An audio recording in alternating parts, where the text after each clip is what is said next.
In the heart of Paris, 1717, a young writer's sharp wit landed him in the most feared prison in France, the Bastille. His crime? Writing satirical poems that mocked the regent. This was not a common criminal. This was François-Marie Arouet, a man the world would soon know as Voltaire. Locked away with nothing but his thoughts, he didn't just serve time, he forged a weapon.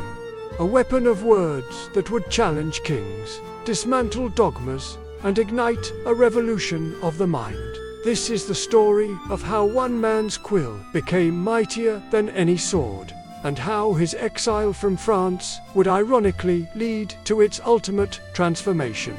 Voltaire emerged from the Bastille not broken, but emboldened. He adopted his new name, a symbol of his rebirth.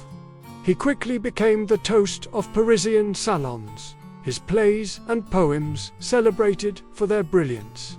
But his rebellious spirit couldn't be tamed.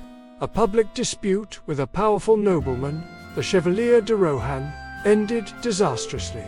Voltaire, a commoner, dared to trade insults with an aristocrat. The Chevalier's response was swift and brutal. He had Voltaire ambushed and beaten by his thugs in broad daylight. When Voltaire demanded a duel to reclaim his honor, the Chevalier's influential family had him thrown back into the Bastille without a trial. His only path to freedom was a bitter one: exile. Forced to leave his homeland, Voltaire chose England. What seemed like a punishment became a revelation. He stepped into a society that was decades ahead of France. He saw a constitutional monarchy where the king's power was limited by parliament. He witnessed a level of religious tolerance and freedom of speech that was unthinkable back home. He walked the streets of London, a bustling hub of commerce and ideas, where a merchant's worth was valued more than an aristocrat's lineage. He met scientists, philosophers, and writers. He was particularly captivated by the work of Isaac Newton and the philosophy of John Locke.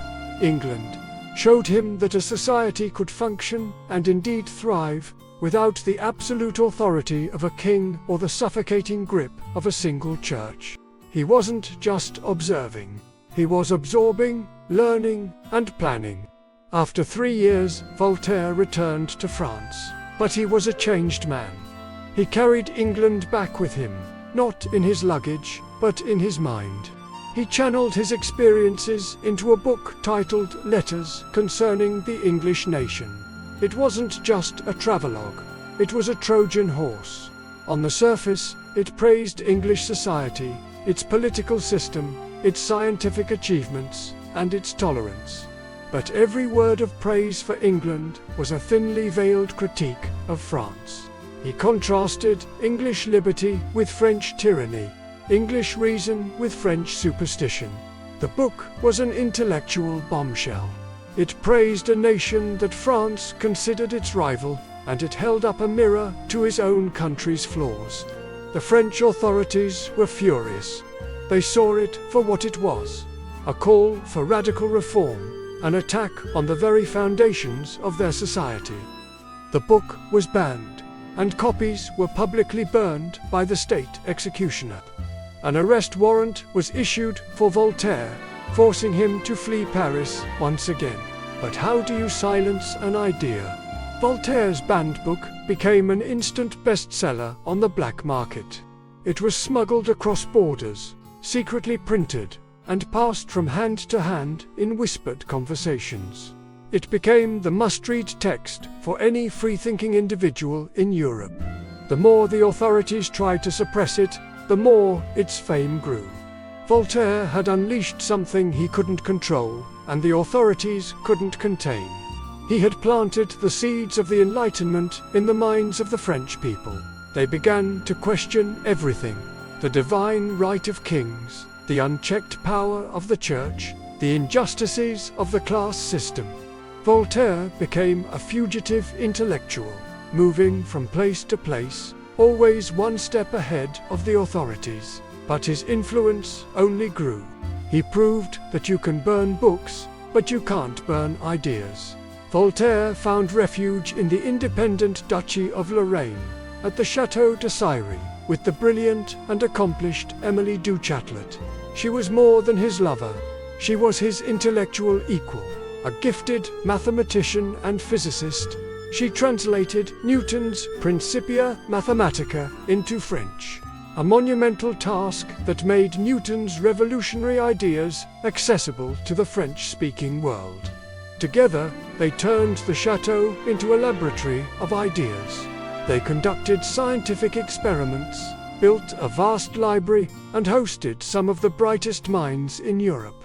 It was here, during this incredibly productive period, that Voltaire honed his signature style. He wrote histories, plays, poems, and philosophical tales, all infused with his biting wit and his passionate plea for reason and justice. His most famous work from this era, Candide, was a masterful satire that ridiculed naive optimism and exposed the absurdity of suffering and evil in the world. Its famous conclusion, "We must cultivate our garden," became a powerful metaphor for creating meaning and progress in a chaotic world, one small act at a time. Voltaire's fame reached even the royal courts. Frederick the Great of Prussia, a self-proclaimed philosopher king, invited Voltaire to his palace in Potsdam. For a time, it seemed like a perfect match. The two men corresponded for years, sharing a passion for philosophy and the arts. But the reality of living together was different. Voltaire, the champion of free speech, soon found that the king's tolerance had its limits, especially when Voltaire's wit was aimed at the king himself or his court. Their friendship soured, culminating in a bitter falling out. Voltaire left Prussia, but not before being briefly detained by Frederick's agents. The affair was a stark lesson. Even an enlightened monarch was still a monarch, and power rarely tolerates true criticism. Disillusioned, Voltaire sought a place where he could be truly independent. He finally settled in Ferney, a town on the border of France and Switzerland. Here, he bought a large estate and became, in his own words, the innkeeper of Europe. From his sanctuary, he waged his most important campaigns. He was no longer just a writer. He was an activist. He wrote thousands of letters, essays, and pamphlets, championing legal reforms and defending victims of religious persecution. His most famous case was that of Jean Collard, a Protestant merchant falsely accused of murdering his son to prevent him from converting to Catholicism. Collard was brutally tortured and executed. Voltaire, outraged by the injustice, launched an unprecedented international campaign. He wrote relentlessly, exposing the legal errors and religious bigotry behind the case. After 3 years of tireless effort, he succeeded. The King's Council posthumously exonerated Jean Collard, and his family's name was cleared.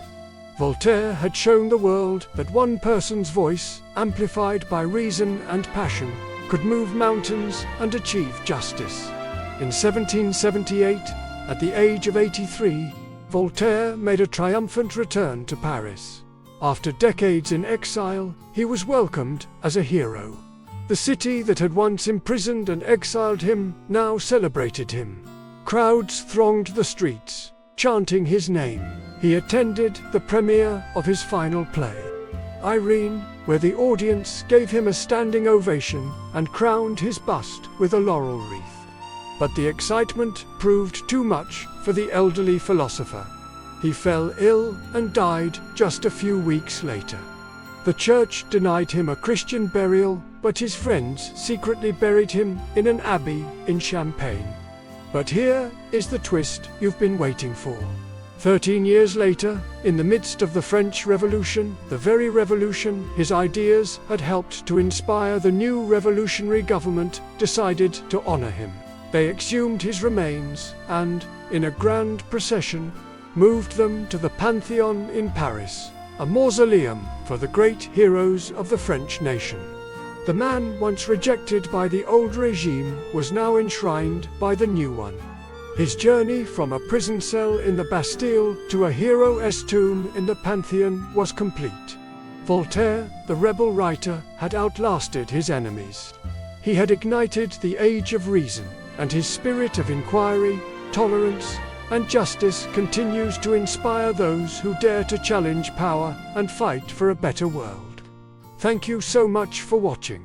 If you found this story of defiance and reason inspiring, please hit that like button, comment below with your thoughts, and don't forget to subscribe to Impact Figures for more stories about the people who changed our world.